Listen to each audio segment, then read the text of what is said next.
Vale, bueno, pues hoy vamos a analizar el tema de dinámica del sólido rígido, ¿vale? Entonces, el sólido rígido para nosotros va a ser un sistema de partículas, ¿vale? En el que vamos a imponer que entre ellas, o mejor dicho, los vectores de posición que tenga cada una de las partículas, y más concretamente la resta de esas posiciones, es decir, esto de aquí sería RJ menos RI, es decir, la separación entre ellas va a ser constante. Es decir, que el sólido no se va a deformar. Todo lo contrario, por ejemplo, que pasaría con un fluido, pongamos el agua o un gas, cuyas partículas, el gas se puede comprimir o el agua, por ejemplo, se puede moldear según el recipiente. Entonces, ahí esas partículas tienen digamos, ese grado de libertad. En el sólido rígido, no.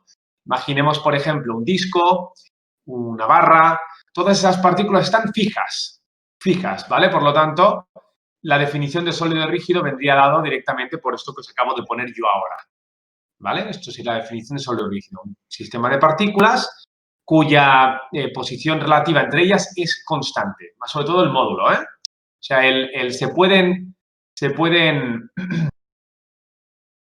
digamos, mover, o sea, pueden llevar velocidades y tal, pero no se van a desplazar unas respecto a las otras, ¿vale? Muy bien. Bueno, entonces, la pregunta que nos hacemos ahora, ¿quién va a gobernar la rotación? ¿Quién va a describir la rotación? Pues bien, la rotación viene descrita por lo que conocemos como momento de fuerza, ¿vale? Entonces, vamos a definir lo que es el momento de fuerza. Momento de fuerza. Esto gobierna la rotación. ¿Vale? Vale, entonces, imaginemos, por ejemplo, ¿qué es el momento de fuerza? El momento de fuerza se define de la siguiente forma. Supongamos que tengo yo un sólido rígido, sea lo que sea, ¿vale? Entonces, imaginemos que este punto de aquí, vamos a llamarle punto O, imaginemos que por este punto pasa un eje, ¿vale? Un eje perpendicular a la propia pantalla, ¿eh? ¿Vale? O sea, un eje pasaría así, ¿eh? ¿Os imagináis, no? Será perpendicular, ¿vale? Muy bien, con lo cual esto puede girar alrededor de este eje. Entonces aquí, imaginad que aplico una fuerza en el punto A, ¿vale? Esta fuerza en este punto A, fijaros que se encuentra a una cierta distancia de lo que sería el punto A, ¿vale? Vale, entonces, claro, entre este punto O y el punto A, vamos a llamar esto de aquí el vector ROA, ¿vale? Entonces tenemos el vector fuerza, que tiene una dirección, y tenemos el vector ROA, que tiene otra dirección, ¿vale? Pues bien, definimos el momento de fuerza respecto del punto O como el vector que va desde O hasta el punto A, producto vectorial F, ¿vale? Vale, este producto vectorial se puede calcular, por ejemplo, de esta forma que os voy a poner ahora. Esto es una forma de calcular el producto vectorial, es calculando este determinante que os voy a poner ahora. IJK es un vector genérico, el ROA es un vector, supongamos que tiene X, Y y Z, y esta F, pongamos que tiene por componentes Fx, Fi y Fz, ¿vale? Entonces, Fx, Fi y Fz, ¿vale? Vale, hay que puntualizar que en el plano, tanto la z como Fz es 0, ¿vale? Vale. Entonces, es el caso que nosotros vamos a analizar. Cuando estamos en el plano, en esta situación esto vale 0, esto valdrá 0, ¿vale? Y fijaros que al hacer el cálculo de este producto vectorial, me va a quedar directamente lo que os voy a poner ahora. Esto sería x por fi menos fi, fx por y multiplicado por k. Es decir, esto es una forma de calcularlo, ¿vale? Ahora explicaré cómo se hace. Pero lo importante es que el momento en el plano solo tiene una única componente, que es la componente z, ¿vale? Muy bien, esto como solo tiene una componente, digamos, hay una forma paralela a hacer este cálculo en lugar de hacerlo a través de este determinante, que es directamente calculando su módulo, ¿vale? El módulo sería módulo de uno, módulo del otro, seno del ángulo que forman, en este caso el seno del ángulo que forman, pues fijaros, si esto es la dirección de F y esto es la dirección del vector A, el ángulo alfa es este de aquí, ¿vale? Entonces, fijaros que si R o A es esta distancia de aquí, ¿no? El seno de este ángulo, si os fijáis, el seno de este ángulo vamos a llamarle D, ¿vale? O esta distancia de aquí a aquí, vamos a llamarle D. Esto se conoce como brazo de palanca, ¿vale? Entonces resulta que por trigonometría esta parte de aquí es justamente D. Esto es D. Por lo tanto, mi momento se resume directamente en distancia D por fuerza F. ¿Vale? Así que el momento respecto de un punto es la fuerza F en módulo multiplicado por la distancia perpendicular hasta el punto O. ¿Vale? Esto es la forma más rápida de calcular el momento. Muy bien. Pues resulta que, claro, fijaros que cuanto más grande es la fuerza, mayor es el momento y cuanto más grande es esta D, mayor es el momento. ¿Vale? Muy bien. Hasta aquí, digamos, lo que sería el momento de fuerza. ¿Vale? Muy bien. Ahora vamos a definir, ya que estamos hablando de rotación, ¿vale? Ahora lo que vamos a hacer ahora directamente es, de una forma un poco, vamos a decir, bueno, no, lo voy a hacer de otra forma. Voy a definir otra nueva magnitud que se conoce como momento angular. Momento angular. El momento angular, si os acordáis de lo que era el momento lineal, ¿os acordáis de lo que era el momento lineal? El momento lineal era que, dada una partícula de masa m, si lleva una cierta velocidad v, ¿verdad? Decíamos que el momento lineal o cantidad de movimiento era masa por velocidad, ¿sí? Bueno, pues resulta que el momento angular, pongamos, por ejemplo, imaginaros esta situación de aquí, ¿vale? Tengo aquí un disco, o mejor, bueno, un disco. No voy a decir que es un disco. Imaginaros que tengo aquí una partícula, ¿vale? Que tiene masa m y lleva una cierta velocidad v, ¿vale? Esto, para que os hagáis una idea, este disco estaría visto desde arriba, ¿no? La partícula pues sería esta de aquí, ¿vale? Y esto giraría hacia la izquierda, pongamos, ¿no? Esto visto desde arriba, ¿no? Está girando en este sentido, ¿vale? Entonces, visto desde arriba sería sentido antihorario, ¿vale? Pues bien, resulta que si esto es el eje de rotación, o sea, la partícula está girando alrededor de este eje, ¿vale? Podemos definir el vector R, que este es mi eje, el vector R iría de aquí a aquí, ¿vale? Pues el momento angular, que lo vamos a denominar por la letra L, se define como el vector R producto vectorial con el vector cantidad de movimiento, ¿vale? O, dicho de otra forma, R producto vectorial M por V. Y si queréis incluso es M, R producto con V, ¿vale? Vale, nuevamente digamos, este vector de aquí lo puedo calcular con el determinante que he dicho antes, Pero aquí me interesa que entendáis lo siguiente. Fijaros, si volvemos otra vez al determinante de antes, una de las cosas que podemos observar es que, fijaros que si el vector de posición depende de x, y la fuerza depende también de las componentes x, y, fijaros que el momento me ha dado una dirección perpendicular, es decir, dirección z.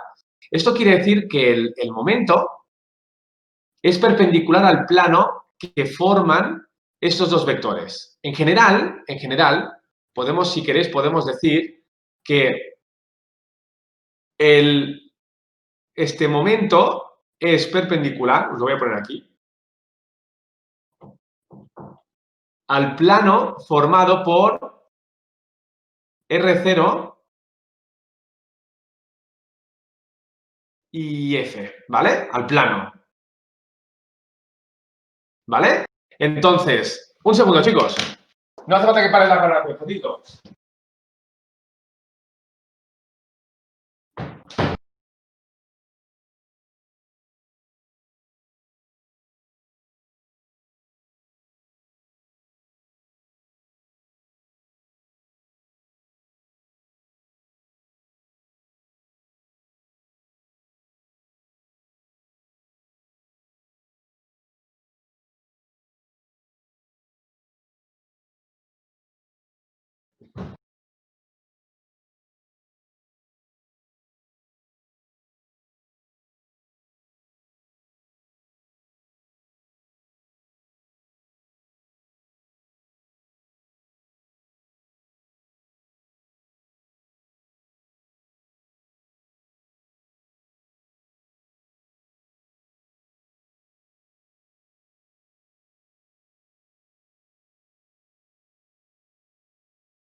Vale, seguimos, chicos. Entonces,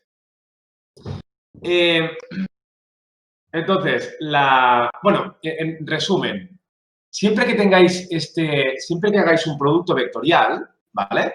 El vector que os salga al hacer ese producto vectorial es perpendicular al plano. ¿Eso qué quiere decir? General, ¿eh? Eso quiere decir, por ejemplo, si yo tengo qué sé yo, tengo aquí los tres ejes cartesianos, ¿vale? Si esto es el vector R y esto fuera el vector F, esto es el vector M. Ahora os diré por qué tiene que ser este vector apuntando hacia arriba y no puede ser apuntando hacia abajo, que también sería perpendicular, ¿vale? Entonces, y esto es así porque siempre el producto vectorial entre dos vectores me da un vector perpendicular al plano que forman esos dos vectores, ¿vale?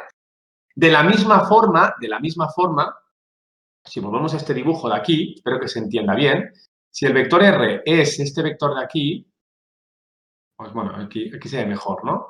Pero si lo ponemos así, por ejemplo, voy a poner un poquito más exagerado, y aquí esto es el eje, ¿no? Y aquí está la partícula con velocidad v, ¿vale? El vector de posición es este. Perdón, va de aquí hasta aquí, al revés.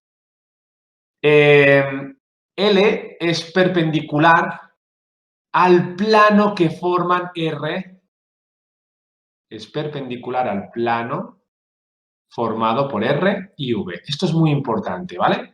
Por lo tanto, tanto el momento de fuerza como el momento angular, acordaros bien, será perpendicular al movimiento de la partícula que yo vea. Es decir, si yo estoy viendo la partícula que está moviendo en un plano, pues justo en la dirección perpendicular, ahí estarían dibujados tanto el momento angular L como el momento de fuerza M.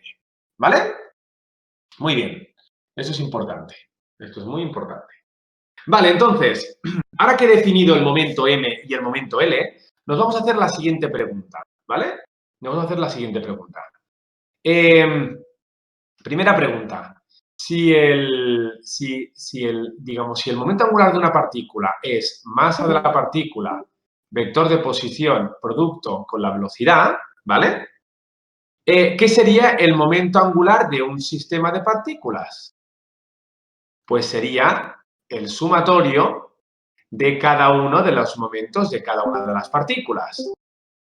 Esto quiere decir, esto es sumatorio de la masa I, vector de posición de la partícula I, producto velocidad de la partícula I, ¿vale? Y esto, atención con la jugada, si imponemos, vamos a imponer, como, bueno, sabemos que la velocidad es, la podemos escribir como vector de posición por la velocidad angular, acordaos esto de movimiento circular, pues si colocamos esto aquí, masa I, RI, producto, y aquí ahora pondríamos RI, producto W, este triple producto o doble producto vectorial, esto se acaba transformando en lo que os voy a poner ahora. No os lo voy a demostrar porque me interesa más que os quedéis directamente con el concepto. Resulta que este momento angular del sistema, ¿vale? Acaba siendo este sumatorio, que ahora veremos qué es, multiplicado por la velocidad angular, ¿vale? Bueno, pues la pregunta que nos vamos a hacer ahora es, ¿qué es este sumatorio de cada una de las masas por cada una de las distancias al cuadrado? Atención con lo que os voy a explicar ahora. Recordad que si, por ejemplo, si yo quiero desplazar una masa, ¿no? O sea, si pongamos que tengo una masa M, ¿vale? Y quiero que tenga una traslación, la definición de masa es la resistencia que ofrece el cuerpo a tener una traslación, ¿no? Es decir, yo quiero trasladar esta masa desde este punto hasta este punto de aquí, pues la resistencia que va a ofrecer la masa a desplazarse, vamos a poner una traslación, la M sería la resistencia a la traslación, ¿eh? ¿Vale? Es decir, cuanto más masa tenga, más me va a costar trasladarla, ¿correcto? Vale. Pues la pregunta que nos vamos a hacer ahora es, ¿y si yo quiero que esta masa gire? O sea, ¿y si yo quiero que tenga una rotación? ¿Cuál es la resistencia que va a ofrecer la masa, por ejemplo, a una rotación? Pongamos que tengo un plano inclinado y tengo aquí un disco, ¿vale? Y este disco, pongamos que se está trasladando, pero además está girando, ¿vale? Bueno, pues la resistencia que va a ofrecer este sólido rígido a rotar,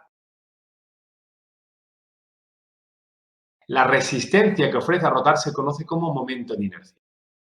Por lo tanto, vamos a definir I como el momento de inercia,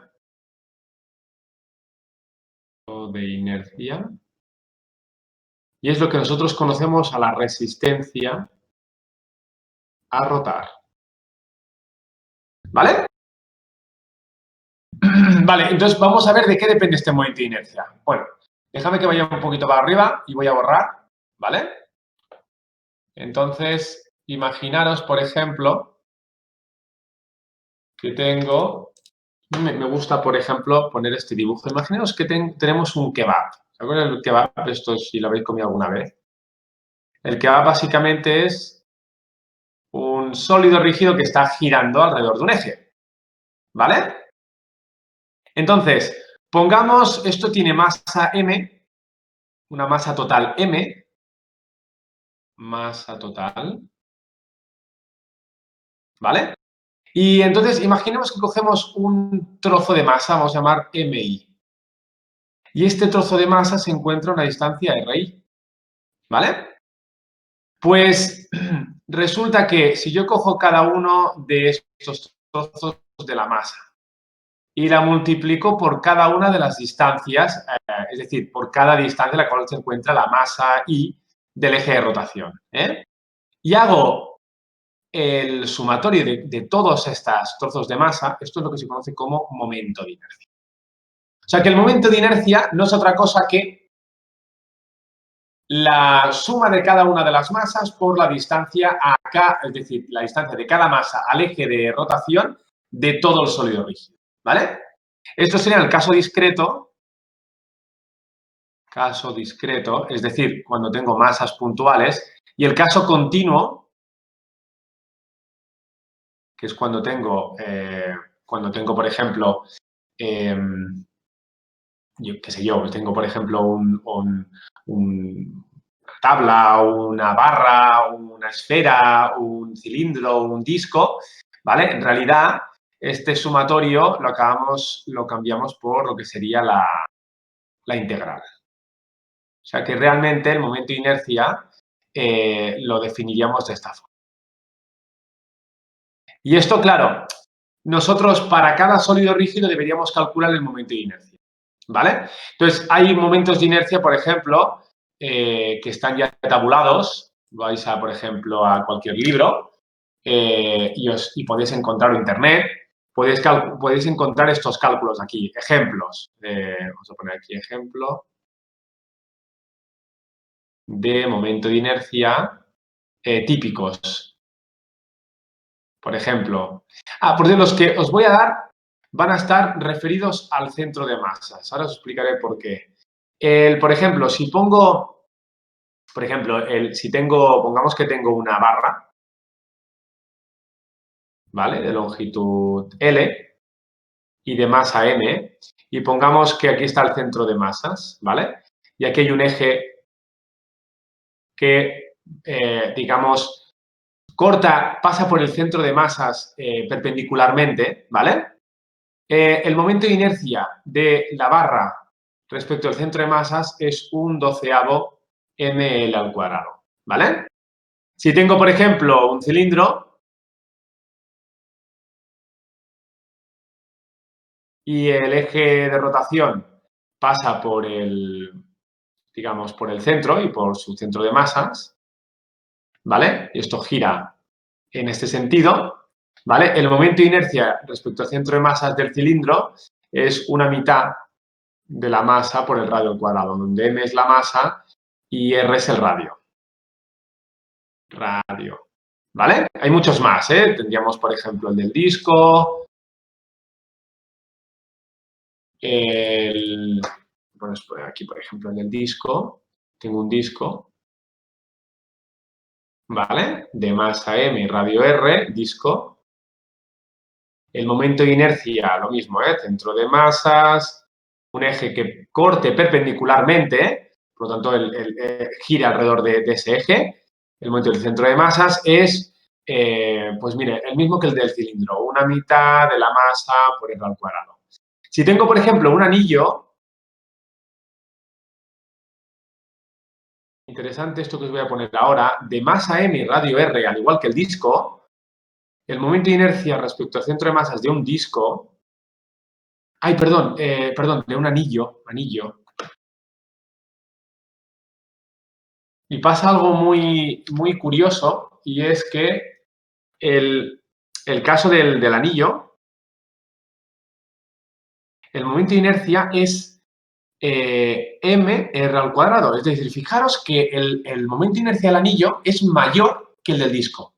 ¿Y esto por qué es debido? Bueno, esto es debido a que la masa está concentrada en una región más pequeña que no, por ejemplo, en el caso del disco, que está repartida en toda la superficie, ¿vale? Entonces, esto suele ocurrir mucho, es decir, que dos sólidos rígidos con la misma masa y el mismo radio, pueden tener momentos de inercia diferentes. ¿Y esto por qué es? Bueno, esto básicamente es porque el momento de inercia básicamente depende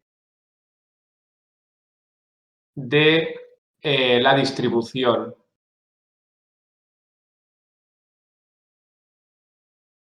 de la masa respecto al eje. ¿Vale? Bueno, pues estos son unos cuantos momentos de inercia así tabulados famosos, ¿vale? Podríamos mirar de hacer algunos cálculos y tal, pero esto lo puedes encontrar en muchos libros y prefiero daros así como un esquema así más general, ¿vale? Vale, entonces, una de las preguntas que nos podemos hacer interesantes sería la siguiente, por ejemplo. ¿Qué ocurriría si en lugar de, imaginemos, ¿no? Yo tengo un disco, ¿vale? Y por ejemplo, de girar respecto el centro de masas, ¿qué pasa si lo hago girar respecto de un extremo? Es decir, ¿qué ocurre si yo cojo y lo hago girar respecto de, pongamos, respecto de un punto A, y este punto A se encuentra a una distancia del centro de masas, ¿vale? Claro, fijaros que el movimiento de la rotación será totalmente diferente, porque aquí, por ejemplo, en este caso, cuando esto rote, ¿vale? Cuando está rotando alrededor de este punto de aquí, fijaros que la rotación es diferente que si gira, digamos, respecto del centro de masas. Aquí todas las partículas están a la misma distancia y, en cambio, aquí, por ejemplo, aquí no. Esta partícula está a una distancia, etcétera, ¿no? Bueno, entonces, una de las cosas que debemos tener en cuenta es que el momento de inercia va a depender del eje de rotación, ¿vale? Entonces, vamos a poner aquí un resultado general y es que si, vamos a poner los ejes de rotación son paralelos. Los ejes de rotación son paralelos y están separados.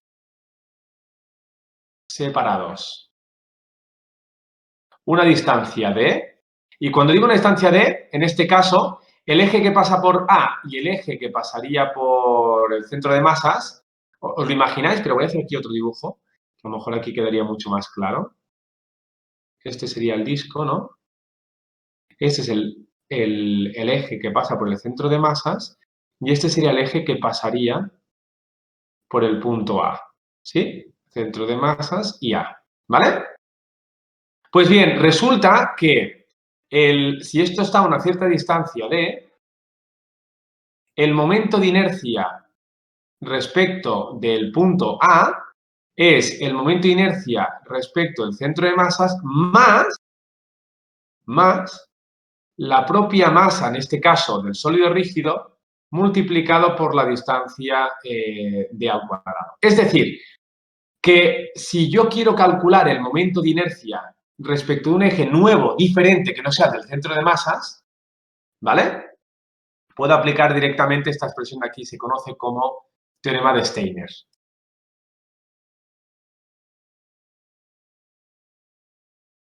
¿Vale? Se conoce como teorema de Steiner. Teorema de Steiner. O el teorema de los ejes paralelos. ¿Vale? Vale, muy bien.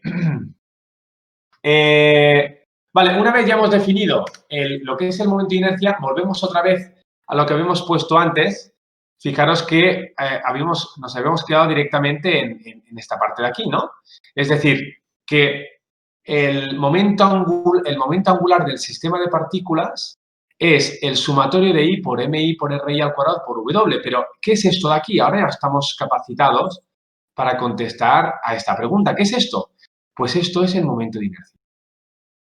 Así que el momento angular de un sistema de partículas es el momento de inercia multiplicado por la velocidad angular. ¿Vale? Por lo tanto, dos definiciones importantes. Momento angular de una partícula sería este de aquí.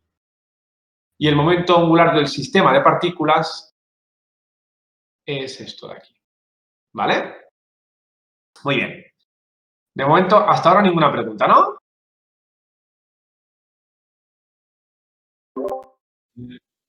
Perfecto. Muy bien. Entonces, lo que vamos a hacer ahora es decir, vale, ¿qué ocurre? Dos cosas importantes. Volvamos otra vez a lo que era el momento angular de la partícula. Si yo tengo el momento angular de la partícula, que hemos dicho que era, era la masa, ¿verdad? El vector de posición producto con la velocidad, ¿vale? Esto, fijaros que esto es lo mismo que R, producto vectorial con la cantidad de movimiento, ¿verdad?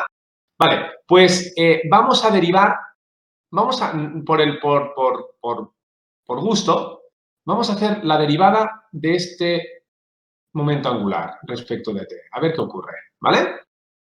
Bueno, al derivar esto, vamos a derivar este producto vectorial respecto de t. Esto me van a quedar dos términos. Como es un producto, voy a hacer la derivada de r respecto de t, es decir, derivo la primera y la segunda no la derivo, más la primera sin derivar, producto la derivada de la segunda.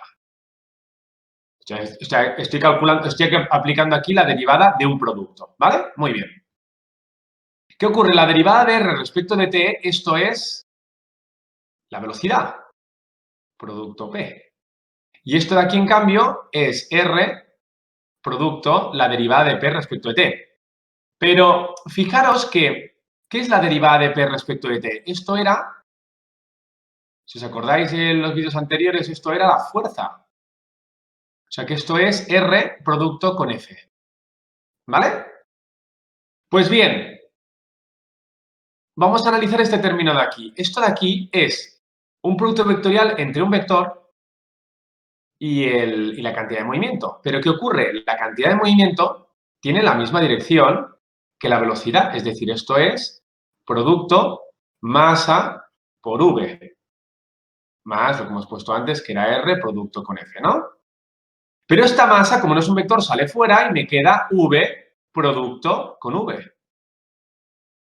Pues bien, si calculáis si os fijáis en lo que os he explicado antes, si yo hago el determinante de este vector, el producto vectorial de dos vectores paralelos es cero. Es cero. Esto es importante.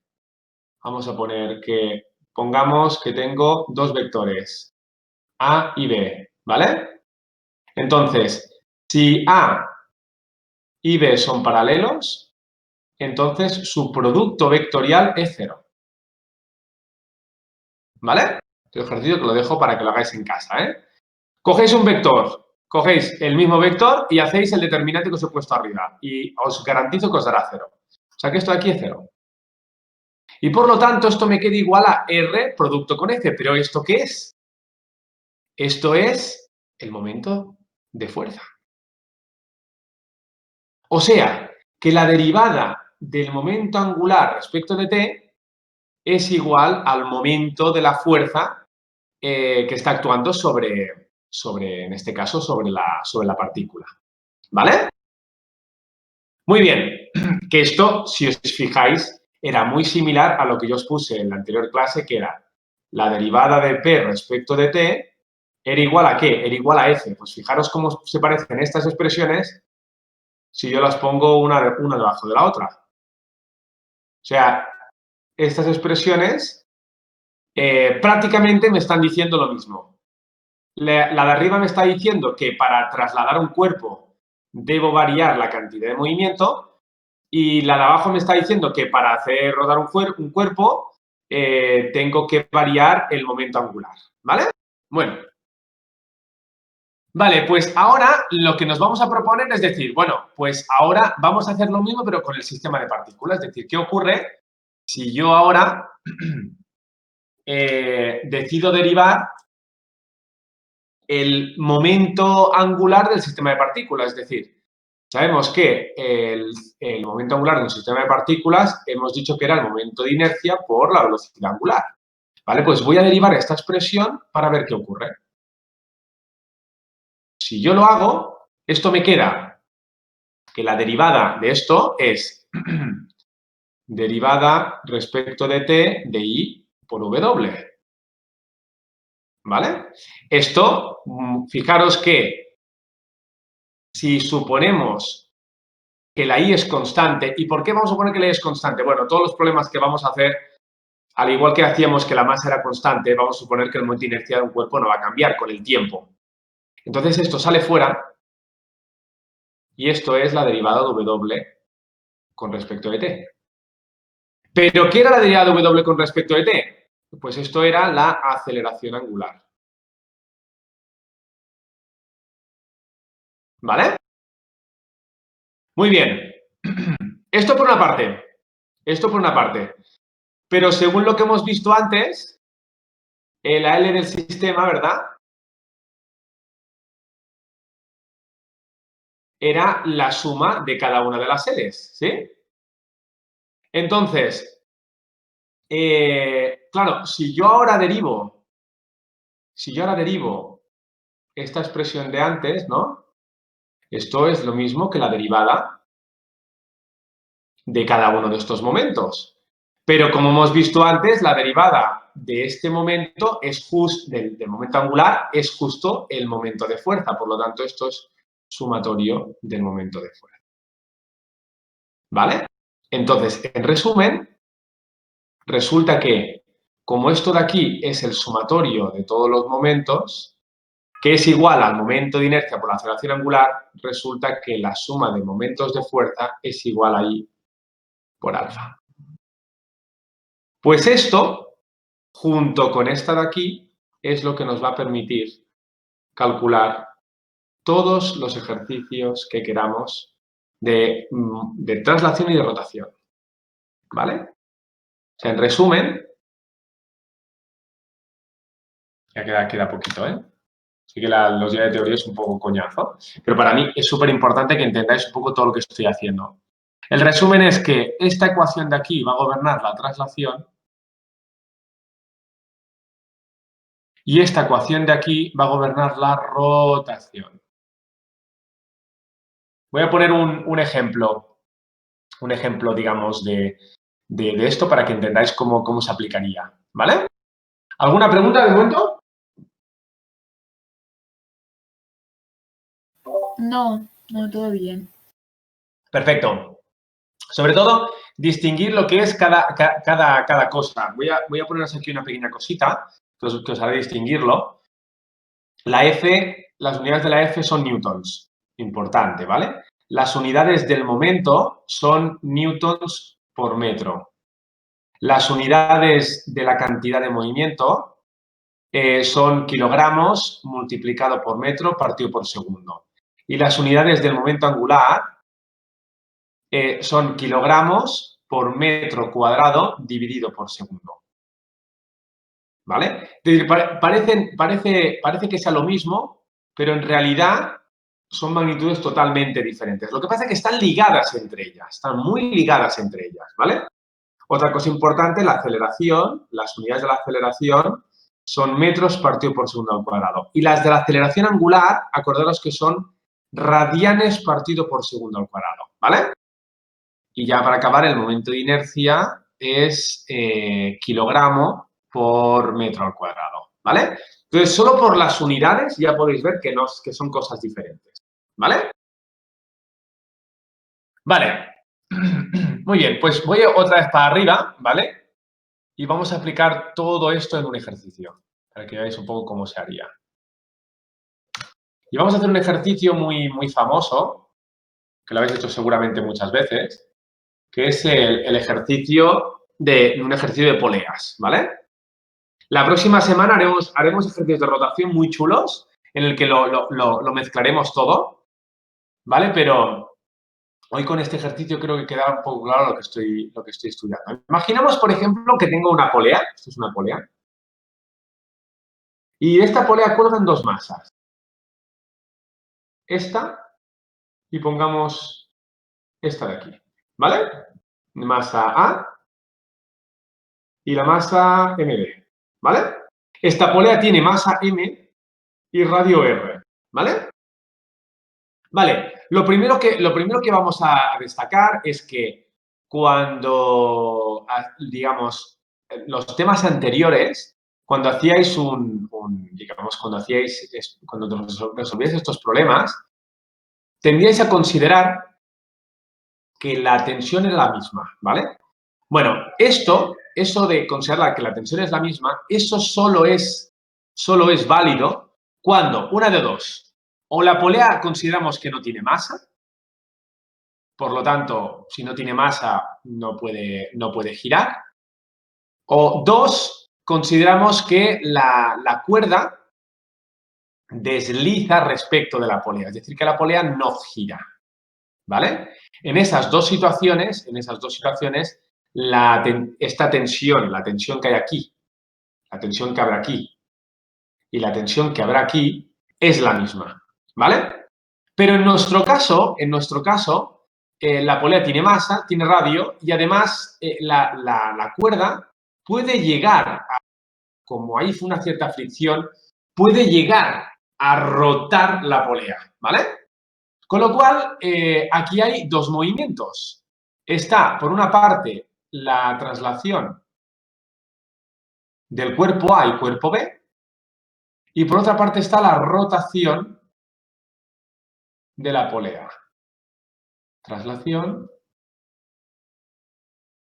y rotación, ¿vale?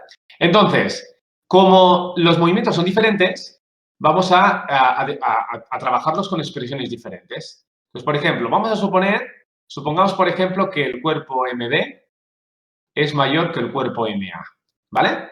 Entonces, en esta situación, lo que va a ocurrir es que el cuerpo B va a ir hacia abajo y el cuerpo A irá hacia arriba, ¿correcto? ¿Vale? Entonces, esto por una parte, por lo tanto, fijaros que el cuerpo de A sube, el cuerpo de B baja. ¿Y qué le ocurre a la polea? Pues la polea lo que va a hacer es va a girar en este sentido, ¿vale? Muy bien. Pues vamos a tratar la rotación, o sea, vamos a escribir primero la traslación y luego la rotación, ¿vale? Empecemos. Cuerpo MA.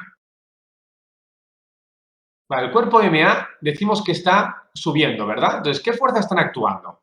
Bueno, pues están actuando la tensión, que vamos a ponerle tensión A, hacia arriba, ¿vale? Es lo que hace que el cuerpo suba. El peso A hacia abajo, ¿vale? Y ya no hay más fuerzas sobre el cuerpo A. Ya no hay más fuerzas. Entonces, fijaros que aplicando la segunda ley de Newton, para el cuerpo A, vamos a poner, atención, cogiendo los ejes, voy a coger estos ejes, eje Y y eje X, ¿vale? Fijaros que en el eje X no tiene sentido escribir nada porque no hay fuerzas, pero en cambio en el eje Y tengo tensión positiva. ¿Por qué positiva? Porque favorece el sentido. Es paralela, es decir, está subiendo. El peso negativo porque va en contra, hace de freno. Y esto es igual a masa de A por aceleración de A. Es decir, vamos a considerar de entrada que las aceleraciones serán diferentes. Luego veremos si son iguales o no, ¿vale? Muy bien, esto sería para el caso del cuerpo A. Para el cuerpo MB. Para el cuerpo MB, lo mismo. En el eje X no tengo nada. ¿Y en el eje Y qué tengo? Pues en el eje Y, fijaros, tengo la tensión, que le vamos a llamar tensión B, ¿vale? Y el peso que actúa hacia abajo. Ahora aquí, fijaros cómo voy a distribuir los signos. Pues muy fácil. El peso favorece a la bajada, así que la voy a poner positiva. Y la tensión va en contra del movimiento, así que negativo. Y esto será igual a la masa de B por la aceleración de B, ¿vale? Vale, con esto he estudiado la translación, ¿vale? Creo que Debería poner traslación más que traslación, pero bueno. Vale, entonces, una cosa que vamos a hacer aquí ahora, que es importante que lo hagáis vosotros, es vamos a encontrar el número de incógnitas, ¿vale? Teniendo en cuenta que los datos que conocemos son la masa de A, la masa de B, la masa de la polea y el radio de la polea, no conocemos nada más. ¿Cuántas incógnitas tenemos? Pues fijaros, tenemos una incógnita, la tensión de A yo no la conozco, otra incógnita, la aceleración de A no la conozco, otra incógnita, la tensión de B y la aceleración de B. Por lo tanto, son 4 incógnitas. Son 4 incógnitas, pero tengo solo 2 ecuaciones. Luego, no puedo resolver el sistema de momento, ¿vale? Necesito más condiciones, ¿vale? Vamos a tratar ahora, ¿qué otra cosa nos falta por tratar? La rotación. Hemos tratado la traslación, ahora vamos a tratar la rotación. ¿Vale? Vale, para la rotación, fijaros que la polea, ¿qué fuerzas están actuando sobre la polea? Pues mira, sobre la polea está actuando el propio peso que tiene la polea, ¿vale? Que es masa por gravedad. La propia, vamos a ponerle R de reacción, porque esta polea está sujetada por algo, si no se caería, ¿vale? Entonces está, digamos, la fuerza que hace el eje sobre la polea, ¿vale? Y luego tengo la tensión de A. Fijaros cómo va en sentido contrario, acción-reacción, a la tensión de A que he dibujado en el cuerpo A. La tensión de A en el cuerpo A iba hacia arriba y para la polea, en cambio, va hacia abajo, ¿vale? Y aquí, en cambio, tengo la tensión de B. ¿Sí? Vale. Entonces, fijaros que lo primero que vamos a hacer, la polea no se desplaza, su centro de masas no se mueve. Eso quiere decir que estas dos fuerzas están en equilibrio, ¿vale? Están en equilibrio. Pero lo que sí va a hacer es la rotación. Es decir, va a rotar. Va a rotar este cuerpo, digamos, va a rotar hacia el sentido horario, ¿no? Vale, si rota en sentido horario, lo primero que vamos a hacer es dar un convenio a la rotación. Por ejemplo, si el cuerpo rota en sentido horario, lo que vamos a hacer es que el momento lo vamos a poner negativo. Es decir, toda fuerza que cree una rotación en sentido horario, ese momento lo vamos a poner como negativo. Y si crea una rotación en sentido antihorario, ese momento lo vamos a poner positivo. ¿Vale? Muy bien. Pues si lo hacemos así, vamos a analizar cada uno de los momentos de cada una de estas fuerzas. ¿Por qué? Porque la rotación viene gobernada por la expresión que os he puesto antes. ¿Vale? Es decir, que en lugar de analizar las fuerzas, voy a analizar los momentos. Y acordaos que los momentos era fuerza por distancia, ¿vale? Pues bien, ¿cuántos momentos hay? Bueno, de momentos hay tantos como tantas fuerzas, ¿vale? Aquí, de entrada, fijaros que y esto es importante, aquí tendremos el momento que produce la tensión A, el momento que va a producir la tensión B, el momento que va a producir R y el momento que va a producir el peso. ¿Vale? Pero fijaros una cosa, ¿cuánto va a valer el momento que va a producir esta reacción de aquí? Toda fuerza, fijaros, toda fuerza que va a pasar por el eje de rotación, su distancia de E es 0. Luego, toda fuerza que pasa por el eje de rotación es 0. Para que haya momento, la dirección de la fuerza la dirección de la fuerza nunca debe cortar el eje de rotación. La dirección de la fuerza no debe cortar el eje de rotación, ¿vale? Si lo corta, el momento es 0, ¿vale? Por lo tanto, aquí solo tengo dos momentos que son diferentes de cero. El momento de la tensión de B más el momento de la tensión de A. ¿Vale? Muy bien. ¿Cuánto vale el momento de la tensión de B? Pues fijaros, la tensión de B causa un momento, ¿no?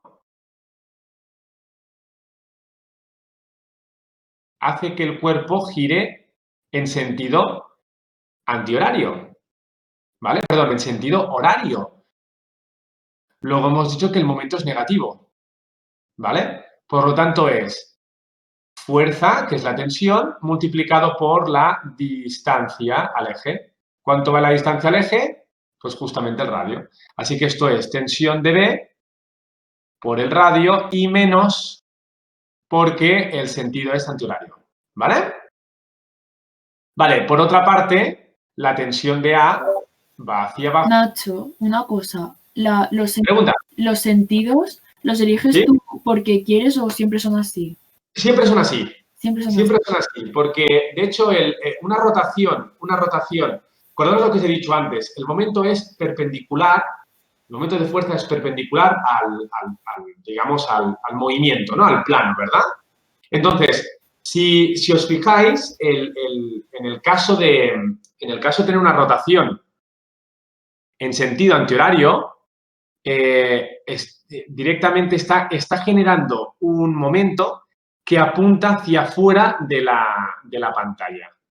Por eso, todo lo que va hacia afuera, es decir, perdón, hacia nosotros, lo pondríamos positivo. En cambio, el que genera un momento en sentido horario, el momento va hacia dentro de la pantalla, ¿vale? Regla de la mano derecha. O regla del tirabuzón, que se da muchas veces. Esto ya os lo explicaré en algún momento con calma, ¿vale? Pero es un convenio que siempre se elige. Vamos a poner aquí convenio. Convenio. Este convenio va a misa, ¿vale? Y entonces ahora fijaros que la tensión de A genera un momento, es decir, la tensión de A intenta que la polea gire en el sentido contrario. Por lo tanto, esto genera un momento positivo según el convenio. Así que es más tensión de A por el radio. Y esto siempre va a ocurrir en las poleas, porque como tenemos una tensión en cada lado, siempre va a ocurrir, ¿vale? Vale, por lo tanto, recapitulando, tenemos que la suma de momentos es igual, lo voy a poner en orden, tensión de A por R menos tensión de B por R. Lo he puesto positivo el primero y negativo el segundo. Muy bien. ¿Y esto a qué es igual? ¿A qué es igual esta suma de momentos? Pues esto es igual a I por alfa. ¿Vale? Pues fijaros que yo ahora tengo una ecuación y tengo dos ecuaciones más. O sea, esta y esta de aquí. ¿Vale? Entonces, ahora solo queda juntarlas, contar el número de incógnitas y ver si nos falta alguna más. Esto aquí. ¿Vale? A ver si queda alguna más. Vamos a ver. Vale, entonces recapitulando tenemos. Te hemos dicho tensión de B menos el peso de B es igual a m de B por aceleración, ¿verdad? Luego teníamos que peso de A menos tensión de A es igual a masa de A por aceleración de A. Y luego hemos dicho que tensión de A por R menos tensión de B por R es igual a I por alfa, ¿vale? ¿Cuántas incógnitas tenemos? Bueno, pues contamos. Teníamos 4 y ahora hemos encontrado otra ecuación, por lo tanto, son 4 incógnitas y tenemos 3 ecuaciones. Nos falta otra. ¿Qué ecuación nos falta? Bueno, pues la ecuación que nos falta es lo que se conoce como ecuación de ligadura. Y la ecuación de ligadura me dice básicamente que en el caso, voy a ponerlo aquí, si la polea rota sin deslizar, entonces la aceleración de los cuerpos, vamos a poner la aceleración tangencial, es la aceleración angular por el radio.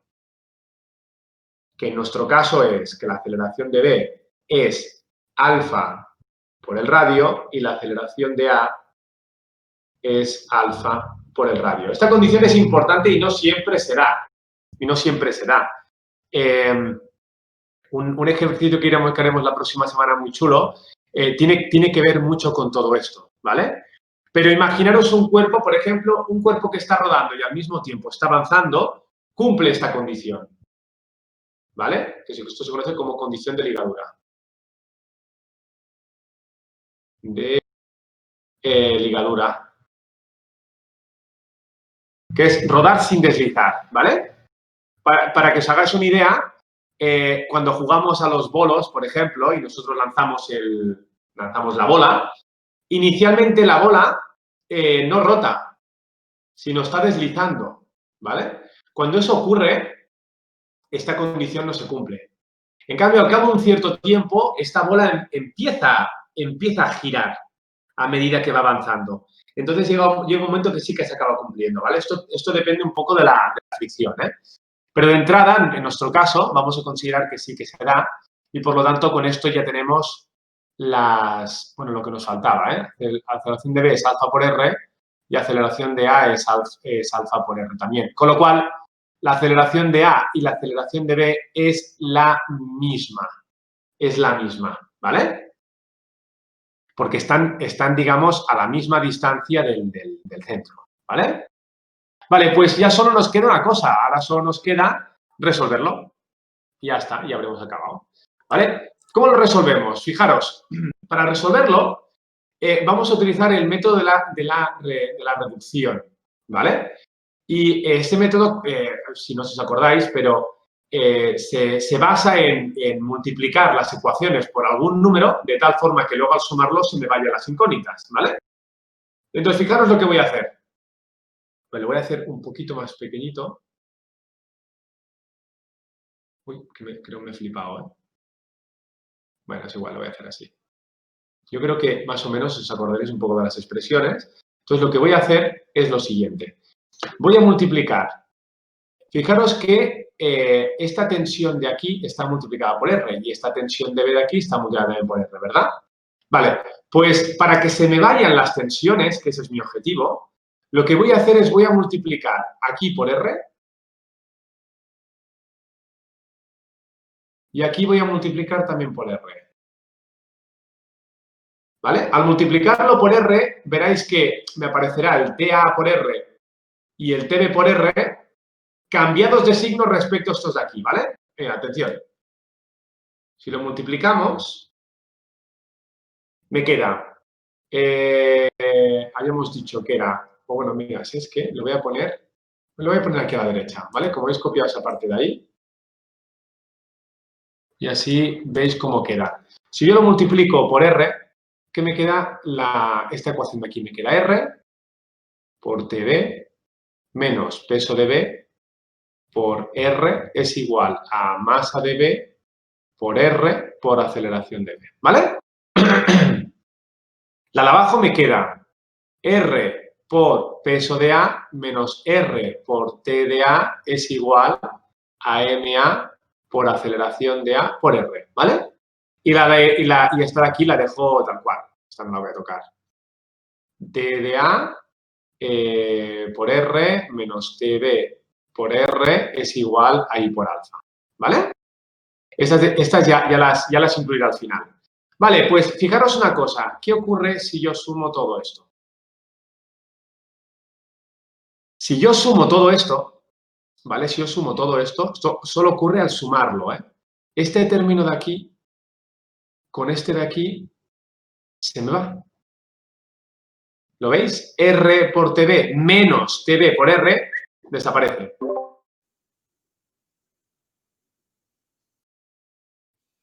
Con un sistema, por supuesto, tú tienes tú tienes un sistema de ecuaciones, tú puedes sumarlo, restarlo, puedes hacer lo que tú quieras.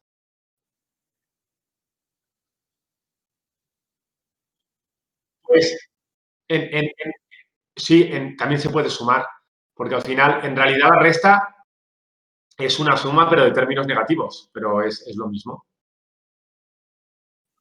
¿Vale? Entonces, claro, en este caso, fíjate que me interesa sumarlo porque estos términos ya son de signo contrario. ¿Me sigues? Si yo los resto no se me van. Y lo que me interesa es que se vayan.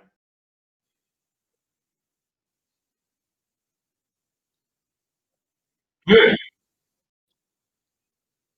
Por supuesto, por supuesto. Exacto.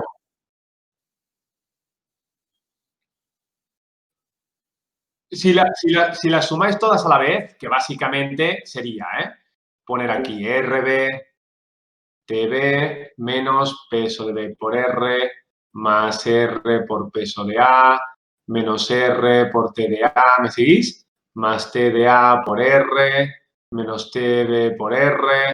Y a la parte de la derecha lo mismo, MB, correcto. MDA por aceleración de A por R, más el momento por alfa, ¿no? Claro, si yo lo pongo todo así, aquí ya se ve claro, ¿no? Que mira, este de aquí, este se va con todo esto, ¿no?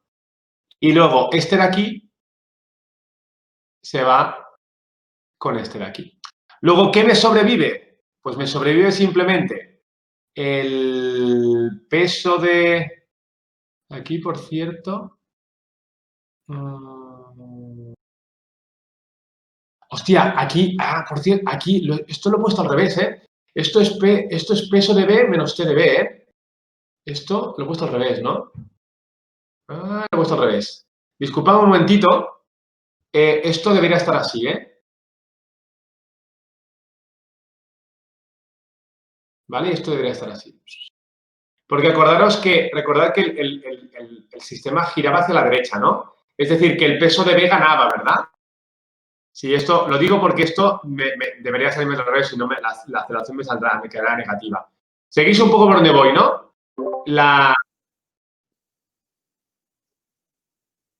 Exacto, correcto. O sea, esto debería quedarme así, ¿eh? Voy a borrar esta parte de aquí si queréis.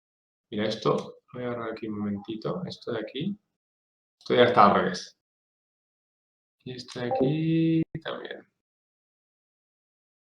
Tam, a suprimir. ¿Vale? Esto de aquí debería quedarme así, ¿eh? Esto es el peso de B menos tensión de B y esto es la tensión de A menos el peso de A, ¿eh? ¿Vale? Y por lo tanto, aquí me queda peso de B por R menos tensión de B por R, ¿vale? Y aquí sería tensión de A por R menos el peso de A por R, ¿vale? Entonces, claro, aquí esto me queda cambiado, ¿eh? Al final las tensiones se miran igual, ¿no? Pero esto me queda cambiado, ¿eh? Esto me quedaría más, menos. Y tiene sentido porque fijaros que es peso de B por R menos peso de A por R. Claro, esto tiene sentido porque ya hemos dicho que lo que hace que se desequilibre hacia un lado es el peso de B. Por lo tanto, el peso de B tiene que añadir, tiene que aportar a la aceleración y en cambio el peso de A lo que hace es frenar. ¿Sí? Y esto es igual a la parte de la derecha, que esto será m de A por aceleración de A por R más mb por aceleración de B por R más I por alfa, ¿eh? ¿Vale? Hasta aquí me seguís, ¿no? ¿Vale? Entonces, ahora solo me queda una última cosa y es escribir. Fijaros que hemos dicho que la aceleración de A y la aceleración de B eran iguales y eran iguales a alfa por R. Pues yo ahora aquí esto lo voy a cambiar por alfa por R y esta de aquí la voy a cambiar por alfa por R. Así que, en resumen, ¿qué me queda? Pues mira, peso de B por R menos peso de A por R es igual a MA por alfa por R al cuadrado más MB por alfa por R al cuadrado más I por alfa. ¿Qué acabo de obtener aquí? Lo que acabo de obtener aquí es una única ecuación con una única incógnita, que es alfa. Esta es la forma más rápida de hacerlo, ¿eh? Y ahora simplemente, pues fijaros, saco factor común de alfa, r al cuadrado, mb por r al cuadrado, más i, y esto es igual a peso de b por r menos peso de a por r. Y ahora de aquí directamente ya obtengo, por ejemplo, la aceleración. ma r al cuadrado más mb r al cuadrado más i. ¿Vale? Y ya hemos acabado, ya lo tenemos todo.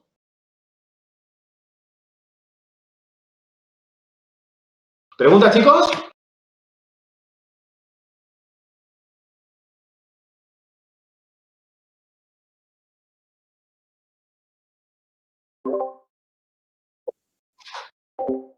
¿Preguntas, Tito?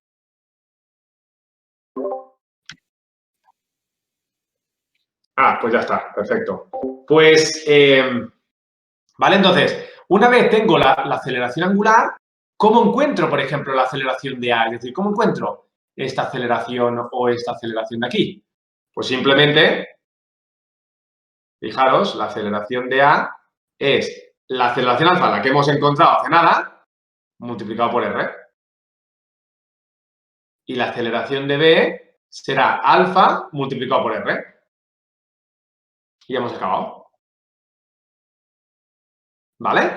Si me dicen, hostia, calcúlame la tensión de A. Pues muy fácil.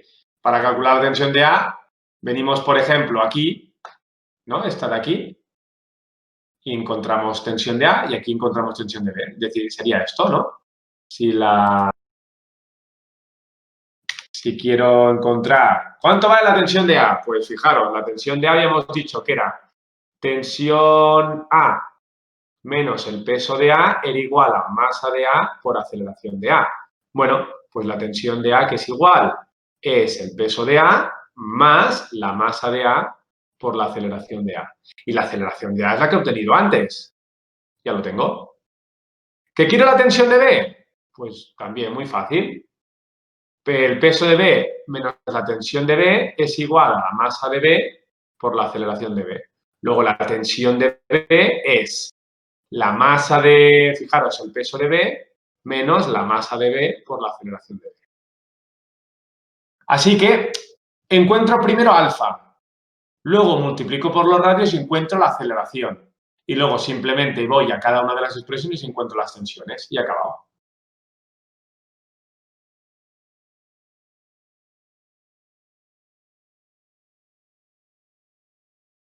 ¿Vale? Y entonces, fijaros ya como último comentario, ¿qué es esto de aquí? Esto es el momento de inercia. Y este momento de inercia, ¿de qué depende? Pues depende del tipo de polea, ¿no? Si la polea es un cilindro, pues el momento de inercia de un cilindro es una mitad de mr al cuadrado, tanto del cilindro como del disco. ¿Qué nos dice? No, es un anillo. Entonces el anillo sería el otro momento de inercia que hemos analizado. ¿Vale? Así que ya lo tenemos todo. Por lo tanto, cuando nos pidan la aceleración angular o me pidan la aceleración angular, aceleración lineal o las fuerzas en general, vamos a ir directamente por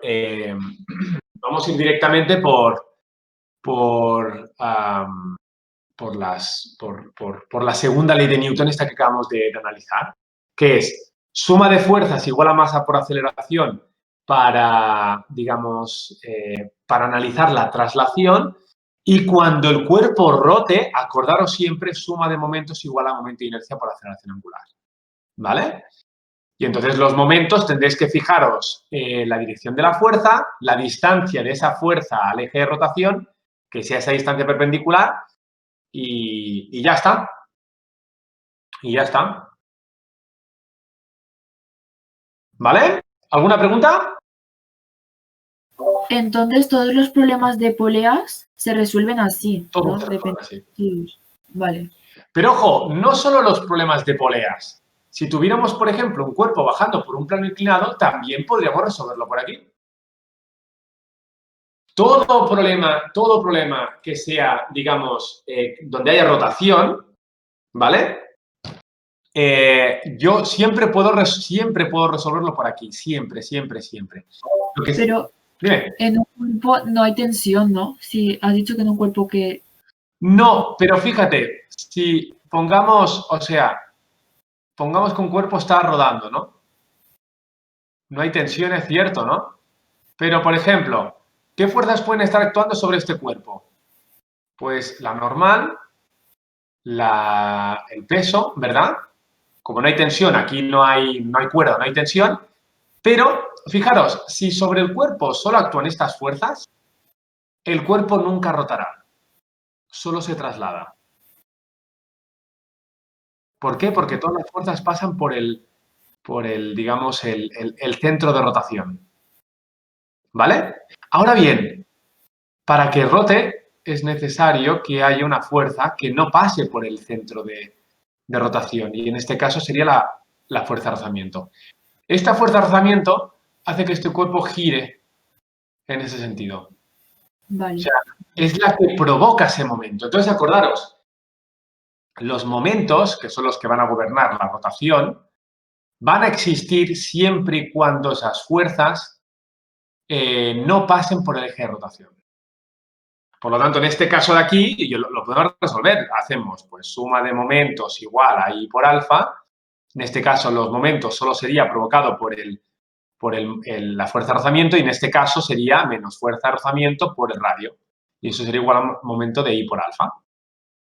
Y luego, por la segunda ley de Newton, diríamos suma de fuerzas es igual a masa por aceleración y aquí tendríamos, pues fijaros, peso en X menos fuerza de rozamiento es igual a masa por aceleración. Ya tengo dos ecuaciones que las puedo mirar de ligar. Si además el cuerpo gira con rota sin deslizar, esto me va a permitir conectar una con la otra. ¿Vale? Así que si hay rotación, siempre tiene que haber estas fuerzas. ¿Vale, chicos? Vale, sí. Perfecto, pues si no hay ninguna pregunta, lo vamos a dejar aquí. Una última cosa. Entonces, si no hubiera fuerza de fricción, No rotaría. sería solo trasladarse, ¿no? Se traslada. Exacto. Su centro de masas solo se desplazaría. Que es una de las cosas que va a ocurrir cuando el próximo día vamos a analizar el de los bolos, que es chulísimo. Me parece un problema muy chulo, muy interesante. Cuando lanzamos los bolos, ya veremos que este punto de contacto se está desplazando y, por lo tanto, solo hay rotaciones, solo hay traslaciones. O sea, inicialmente, el cuerpo solo se traslada, no rota. Y al cabo de un cierto tiempo, esta fricción que está actuando acabará haciendo rotar el cuerpo, ¿sabes? Al cabo de un cierto tiempo. Al cabo de un cierto tiempo. Y entonces el cuerpo pasará de deslizar a empezar a rotar. Pero claro, inicialmente esta fuerza que está actuando representa que no es suficientemente fuerte como para generar un momento de rotación, ¿no? Pero de entrada no habría rotación. Vale, pues ya está. Muy bien, chicos, pues espero que haya quedado así bastante claro, sobre todo, qué es la rotación, quién gobierna la rotación y cómo se trata lo que sería la parte de momento, ¿vale? La próxima semana haremos ejercicios de estos y de conservación del momento angular, que son para mí importantísimos, ¿vale? Y con esto el tema estará bastante enfocado, ¿eh? ¿Vale? Muy bien, pues Jacinto, ¿puedes cortar la grabación?